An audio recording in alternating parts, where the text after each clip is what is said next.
G'day, I'm Troy Hazard, and over the next few weeks I'll be dropping in to give you some tips that'll hopefully kickstart your new franchise adventure. I've been a consultant for about 20 years in the franchise industry, and I've worked with some of the greatest brands around the world. In addition, I've spoken in some 16 different countries on the topic. I've been a franchisee, and more recently I've invested in a franchisor's business. So I've got plenty of stories to share with you, so that you too might be able to tell your boss you're not coming Monday.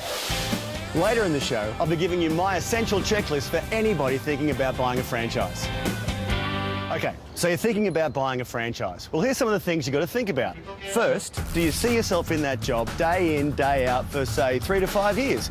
After all, you're not buying a job, you're buying a business. Secondly, do you have a connection with the franchisor? After all, this is a marriage, and like any marriage, divorce is just going to end in tears.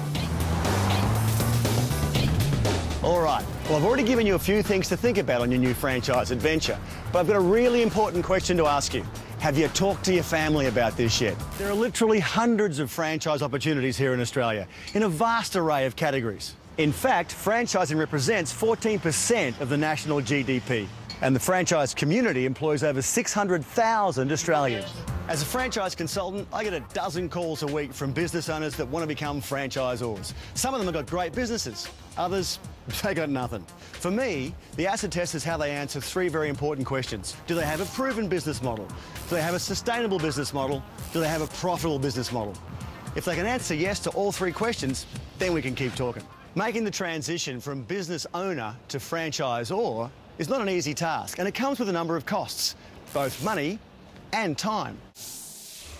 I get a lot of calls from potential franchisees asking me which franchise is going to make me the most money. My answer usually is, if you're in this just for the money, then it's probably the wrong reason. It took me my first couple of companies to realise that if I was in business just for the bucks, then I was a slave to the bucks and to the bank. When we started buying businesses and making business decisions about passion and interest and excitement, then we started making much better business decisions, and the money came from that. But where do you start when you're looking for your opportunity to not come Monday? Well, the Franchise Council website isn't a bad place. It's got a heap of information about franchising, how franchising works, the franchising code of conduct, and a number of franchise systems that are available here in Australia. They've also got this really cool online bookstore where you can buy books about everything to do with franchising. So jump online, take a look. And from time to time, you'll spot a franchise expo in different cities around the country. There are so many places for you to find opportunity about franchising here in Australia. But don't cut corners, because you need to gather as much information as you possibly can from as many people as you possibly can to make sure you've got all the information you need, so when you tell your boss you're not going Monday, you know where you're going. It's a bit of a misconception in franchising that once you've bought a franchise business, it's the responsibility of the franchisor to market that business. No. It's a team sport, and both of you need to be playing on the same team if you're going to beat the opposition. The franchisor has a responsibility to look after the big picture, the strategy, brand positioning, brand values. And a franchisee has the responsibility for protecting their local area and the tactical implementation of that strategy.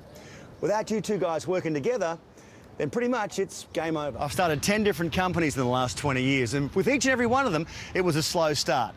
With some of them, we had a stellar finish. Others, we stumbled over the finish line with our last dying breath.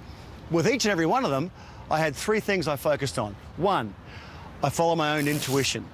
The second point was that I always was very clear about how long it was going to take me to grow those businesses to make them successful. And the third point was to make sure we knew how to get out of them when they were finished. If you can cover those 3 things off, then it's not about the right time, it's about your time.